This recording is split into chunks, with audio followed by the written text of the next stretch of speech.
All right, hi everyone. Today we're going to be talking about the oscillating spindle sander.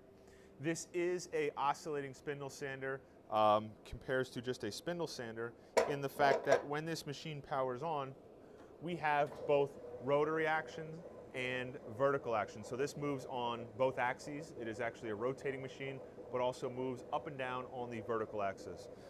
Serves twofold. Number one, it prolongs the life of your spindle sleeves. It also will give you better sanding action as you're spread out over the life of the sandpaper or the sanding sleeve.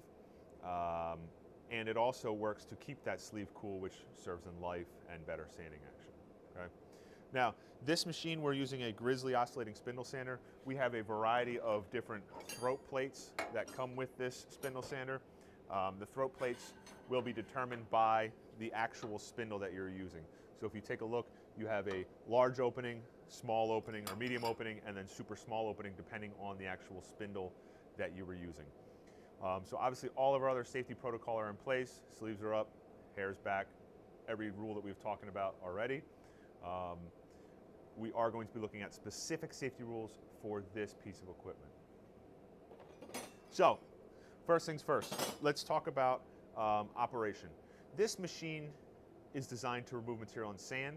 It rotates, ours happens to rotate in a counterclockwise direction, which means we're going to be moving our board against the axis or against the rotational direction, which happens to be in the clockwise direction. Okay? So our work or our piece is always moving from right to left if you are on the operating side. Okay? Different size spindles, very, very easy to change out on this machine. When you go to remove the actual spindles, the first step is to remove the throat plate by simply lifting up. And then if this spindle is hand tight, you should be able to simply spin this in a counterclockwise direction, which will cause the spindle to come out. This can get stored back on the machine, and whatever size spindle you need to apply can be threaded back into the machine. Get the spindle inserted into the machine, and then select the appropriate throat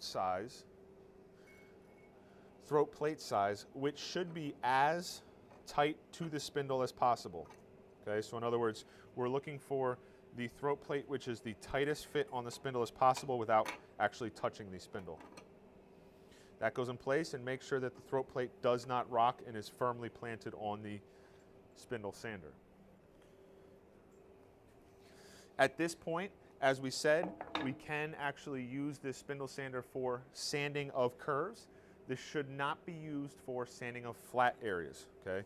There's a variety of other tools that we can use to sand flat areas. This is for curve work only. If you're on a bandsaw, scroll saw, something that provided some curves and you need to clean up to your line, spindle sander serves as a good mark for that. It's also critical to note that there are two different sizes, or two different styles, excuse me, of curves. We have an external curve, like you see on this here, okay? We have a curve like this, and then we also have a full complete circle, which is also considered a curve, okay? Why it's critical is you need to determine the correct spindle for the correct curve. So looking at this external curve here, we should select the largest spindle possible to fit in this curve, okay? In other words, this spindle will actually fit quite nicely, okay? It will come down and actually fit that curve quite nicely. The larger the spindle, the better it's going to blend in on your sanding. On the internal curves, what I recommend is a spindle that is 1 inch smaller than the diameter of this circle. So if this is a 2-inch diameter circle, what I recommend is that you actually use a 1-inch diameter spindle. Okay, why that's critical is you do not want to try to wedge a spindle the same diameter into this while it's rotating. This giant piece could now turn into a helicopter blade on the top of the spindle surface. Okay, so on my internal curves, you want to have a spindle that is 1 inch smaller than the diameter. of the circle that you were, or the curve that you were sanding. On the external curves, it should be the largest spindle that you can physically fit into that hole or circle. So looking at this, as we said, when we're sanding, machine goes on, our fingers stay back and clear of the spindle. They should not be anywhere close to that. We want to enter on the left-hand side and pull further left, okay? So we are actually pulling in that direction. The reason we don't want to move from left to right is if we start to go this way, it is more likely that board is going to try to catch and move in this direction, okay? So you want to pull from left to further left, okay? So we enter, as opposed to moving from left to right, we're moving from right to left, okay?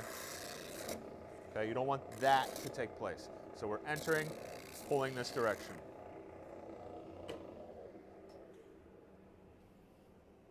Another critical piece when sanding these internal curves, arcs, or circles is you should never try to enter into this spindle while it's moving. This is not an operation game or one of those carnival games, okay? What you should do is place your workpiece down, center it on the spindle, turn the machine on, sand, turn the machine off, wait for it to come to a complete stop, then you can remove your workpiece. It's a lot easier than trying to guide this down without touching this spindle while it's moving, okay? So that should only be brought down while the machine is off. If used correctly, this machine can provide a lot of very nice results. What's critical is it is a sanding machine, it's not a cutting machine, all right? So we should not be trying to sand more than a 1/16 of an inch. If you have more than a 1/16 of an inch, you should go back to the saw and where you cut and actually remove some more material, okay? It is a sanding machine. We do not need to be trying to sand 1/2 inch, 1/4 inch, so on and so forth, okay? Anything under 1/16 of an inch can be sanded quite nicely and quite easily with the spindle sander.